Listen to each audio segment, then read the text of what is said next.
ఎన్ని శ్రమలు వచ్చినా, వ్యాధి వచ్చినా, బాధ వచ్చినా, కష్టాలు వచ్చినా కానీ వారు నిలబడుతున్నారు. కారణం ఏంటంటే వాళ్ళ నమ్మకం ఏంటంటే, ఆలోచించండి, పరిశుద్ధాత్మ దేవుడు మాకు తోడుగా ఉన్నాడు.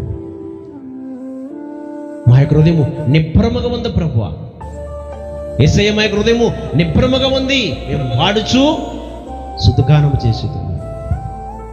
అపొస్తలులకు పౌలు శీలని కట్టి, ఆలోచించండి, కట్టి 2 చేతులకు 2 కాళ్ళకి సంకెళ్ళేసి సరసాల్లో పడేసి బండకేసి బిగిస్తున్నప్పుడు వాళ్ళు దేవునికి ప్రార్థన చేస్తూ ఏం చేస్తారంటే ప్రభుకి పాటలు పాడుతూ కీర్తన పాడుతున్నారట.